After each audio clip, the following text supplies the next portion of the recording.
now we've gone through your life and we have adult Glenda now with a beautiful daughter.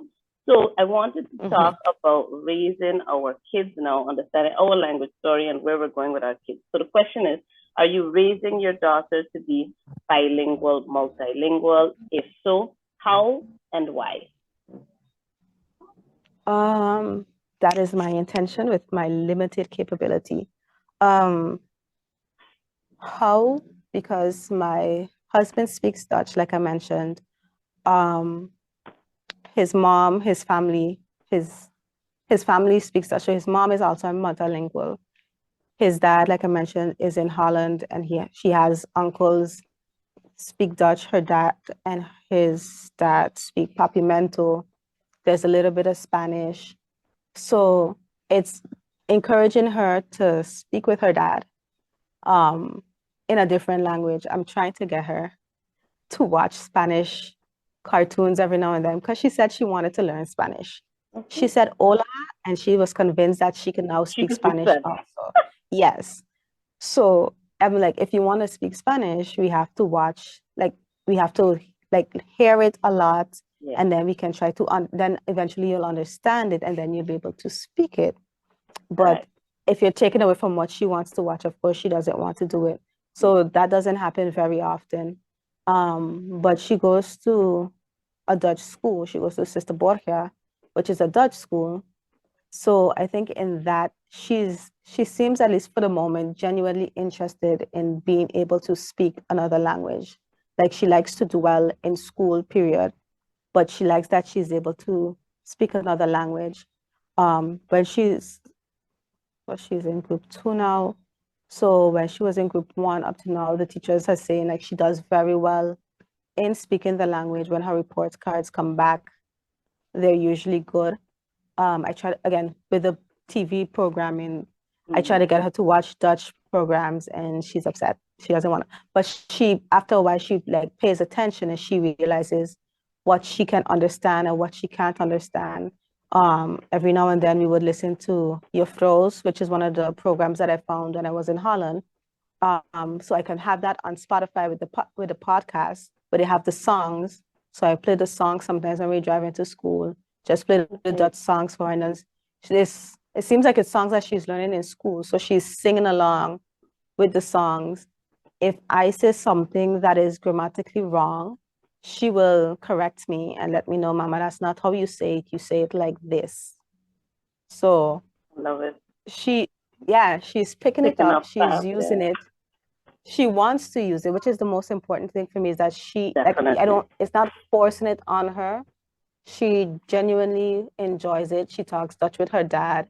Her godmothers also speak, well, yeah, all her godparents speak Dutch.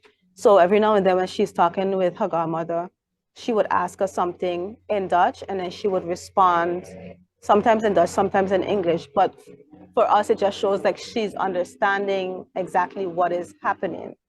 So, because she doesn't speak Dutch at home unless she's correcting me or if we're trying to read a story or something like that. But put in that environment, Yeah. she understands and responds. But home is not consistently that environment. So she seems genuinely interested. Why? Because I remember reading before I had a child, I think. I remember reading that, and I think my husband told me this also, like multilingual kids, it opens, like it, how do you say? It broadens your mind, Mm-hmm. if I think that's is the correct way. So if you have something to say in another language, you kind of pause because languages have specific ways to say specific things. In English, you could say one thing and it can mean five things, Yeah. but other languages tend to have a specific way to say a specific thing. So if you want to say something, you kind of have to go back, think about exactly what you want to say and exactly the meaning to then say it out loud in different languages. And I think that's like a definitely a plus to me, is like you can now, like, you're not limited. Exactly. You're not limiting yourself. You're using more of your brain power, which can only benefit you as you move forward in life. And to learn another language, you never know what situations you're going to end up in. Because the same thing when I was working at the Holiday Inn, I happened to have because it was a business hotel, mostly business hotel. And it happened to have some persons that from Holland that came into the hotel. And I saw the passport and I was like, oh, they're from Holland. And I saw them and I got excited that Dutch people are in this American hotel. But I had nothing to say. But I didn't really want to Right. like mention that, oh, I'm from St. Martin or anything like that, because I'm like, if they try to hold any type of conversation, I can get lost. And I didn't want them to attempt that. And worst case scenario, they think like something negative towards St. Martiners or Antillians in a type of way. So I didn't want to contribute to that. So I just like kept the regular accent, didn't mention anything. But that to say, you never know the situations that you might end up in. So if you know different languages, I feel like it can only benefit you to have that in the back of your mind, to have some type of acknowledgement of another language. Awesome. I completely agree. On the same journey with you. Had a lot of those thoughts of when I was raising, but still raising, but when before my sons were born, I always knew that I wanted them to be bilingual, but I had to think about Mhm. what was the plan, how I was gonna do it for them. So then my question to you is, were there any fears about going into raising a bilingual child? Were you and your husband on the same page, like this is what we're gonna do? Because I was thinking about it the other day, and I feel like in St. Martin, generally speaking, people usually send their children where they went to school. Whereas Mhm. like in the US, like people go like school shopping, it's like, okay, trying to test out which school is right. But I think people have their experience that they grew up with and most times just go with that. So how Mhm. did you make this decision to go differently? And were they My fair? husband went to Sister Borgia School. Ah, okay. But we were between sister. We had a few schools that we were going to. I went to Mac. He went to Sister Borgia, and I think one of the other schools that I was looking at was Sister Magda. And I think they gave you three options to choose from. So Sister Borgia, Sister Magda, and I can't remember the third option. But I think what worked with that that way is because I did know that I wanted her to learn Dutch. I wanted her to speak Dutch, and if it's a Dutch school where I can't help her, my husband can help her godparents can help her. So as far as I can help her, I'll help. And then I'm watching it like when she learns something, like I said, she corrects me. So when she learns something, she'll tell me. I can hopefully benefit from As her well. learning without getting embarrassed with my 5-year-old correcting me on my Dutch. But I just watched it as a plus. And like I said, my husband went to Sister Borgia School, and it's conveniently close to where we live. So we don't have to deal with Traffic. symptom traffic, which is definitely like when I thought about it afterwards, I was like, this was a good choice because the early morning that I would have to wake up to reach school on time over there, I don't think I would have made it. But that was our choice, was we looked at where we wanted her to go, Were and there any then fears? I guess mostly on there's no, your side. No, because you had prepared yourself like this is what I want. yeah, like it kind of was down the path that I wanted to go. And I think the only thing that I was maybe slightly worried about was how she would adapt to the school, because there are also kids that, or at least you hear the stories of kids that don't do as well in the Dutch school because they're not accustomed of hearing and speaking the Dutch. So it's Mm-hmm. not that the kids aren't smart, but they just, with Dutch as the language of instruction, they don't do as well in that system. So that was the only thing that I was trying to pay attention to, was how was she doing in the school system with the Dutch. And thankfully, she seems perfectly fine with it. Yeah, and I think that's why I wanted to know because I feel like there is that we always hear about the side of like, oh, children are doing well in the other language, etc. But wanting to come with another balance because I feel like there's a lot of us as Martiners who benefited from a great English education as we did, but then I would say lost a little bit because we didn't get that multilingualism that I feel like the Mm-hmm. generation before got. So trying to figure out how we can create that balance. And I think you're off to a good start by, also realizing, having the language around her, even if you speak it at home, you speak English at home because that is your mother tongue, but that making sure that she has these avenues where she's hearing the language, putting some stuff on TV, the songs. I love all of that. I think all of that is really, really great advice. Thank you. Okay. I just got my notice for 10 minutes. Let me see what other questions I have. I might have to go a little bit longer. I wanted to know, oh wait, I am close to the end. How intentional are you about passing on culture now to your child? Because I know that you do a lot of outings with her, and you even mentioned before that when you were coming up, like it was really important for you to speak properly. So now you're raising a bilingual child. Do you stress that she speaks when she speaks English is a certain way? Or is it more important to you that when she speaks English that, she's speaking math in English too? A little bit of both. I don't stress on it. Okay, so when she speaks, I had my father-in-law actually made a comment because when we moved back, so then they speak with her via phone calls and stuff. And I remember he made a comment that she speaks like me. And it wasn't in an insulting way or anything, but I remember like the comments stuck out, like she speaks like me, which makes sense because I'm her mom and I'm who she's around. But when she speaks, however she speaks is fine with me. The only thing I think I correct is grammar. So if she says she, and as a bit of a child being a child. So when she was talking about her teeth, and she was telling me that her tooth is shaky, and she's telling me her teeth is shaky, and I'm like, your tooth.